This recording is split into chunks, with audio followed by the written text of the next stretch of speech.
your girl TJ. Thank you again so much for tuning in to another Fat2Fit Finance video. We are still in the high school series, but it is almost coming to an end, which means you guys are almost about to graduate. So let me congratulate you on that. I don't care what level you're about to graduate, high school, undergrad, graduate, all of it is stressful, but you have finally succeeded and you're almost done.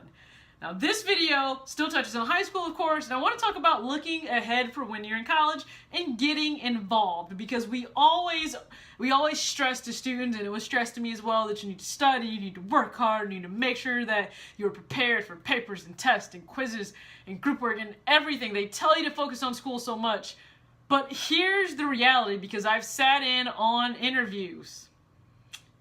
We don't actually see your GPA of whatever your undergrad degree program is when we are interviewing you. On your resume, it will list BA or BS, and it will list the specialization or the major that you were in and the year you graduated. That's it. So in a pile of applicants, I can have the top 2% and I can have the bottom 2%. I won't really know until I start to interview you where you fall, and this is the key.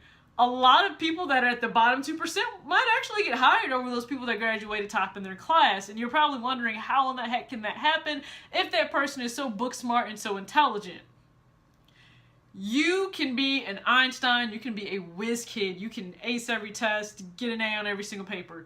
But if you do not have communication skills, leadership skills, if you are not able to work effectively on a team, and if you have zero emotional intelligence, it is extremely hard to place you in a real workplace environment with various personalities and a ton of different things going on and priorities, and how do you put this here and how do you communicate, because communication is always the biggest barrier that every single individual human will face in terms of any relationship they have and anything they're trying to accomplish.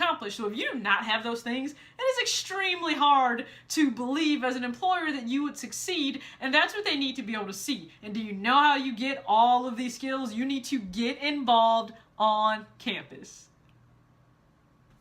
Now you may be wondering, what can I actually get involved in? Now, I may have gone to a smaller Division III school, but I still had plenty that I could do, and I'm sure there are tons of things you can do on your campus. Trust me, there's always a student activities organization that's there, and it is there for you, so you need to take advantage of it. Multitude of things you can do. Again, I'm not about to advocate for Greek life because it may not be for you. I'm not the spokesperson for Greek life. If you would so choose to do that, I would just say this: go in it with an open mind and ignore the stigma that you think it's simply all parties, all acting wild. That's not necessarily all of what it is. Okay? Trust me, you try to wrangle up 20 plus 20-some-year-old kids, or what act like kids but are actually adults, to get together and do community service and participate on campus and do a multitude of things that helps develop them as individuals and as a group and help their campus thrive as well. That's hard. When you take on leadership skills within those roles, you will learn some project management, you will learn some emotional intelligence, you will gain some very valuable skills. I was a part of Greek life. My husband was also in Greek. He also went Greek as well when he was in undergrad. So I am very immersed in that culture. A lot of family and friends of mine have gone Greek.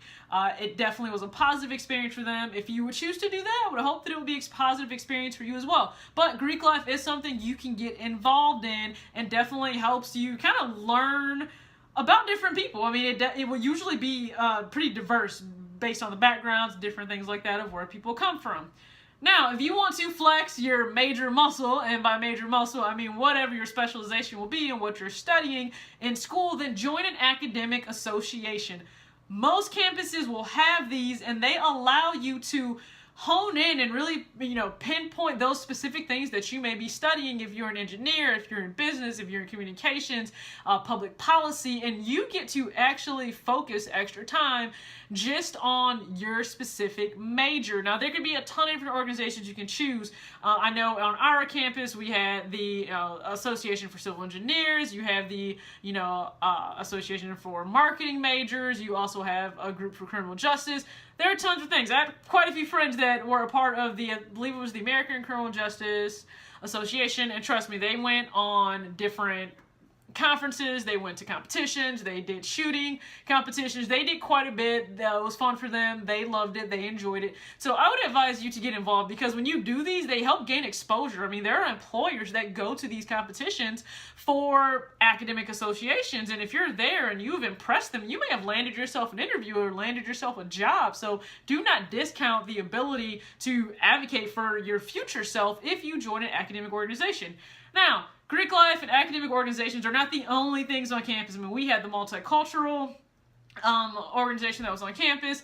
There are always different things you can join, but I just implore you, don't sit in your room the entire time. Don't just go to class from 8 until 12 and go straight home and sit in your dorm room and do your homework and that's it. Like, you need to get involved. Get out and do something. A lot of times free things are offered and you may think, oh, I couldn't be interested in that, but you may find it's the very thing that really sparks your interest, really gets you out of your room and helps you blossom as a person. That may sound corny, but you need to get the full experience of being in college, especially if you're living on campus. Now, if you're off campus, I understand it's a little bit more difficult to be involved in everything that happens, but there are different things that happen. You know, Take Back the Night, and I know they do, pageant on campus. Doesn't matter what it is, but get involved. Become a more well-rounded individual, because that's what employers want, and I promise you that your future self, future you looking for a job, will thank you.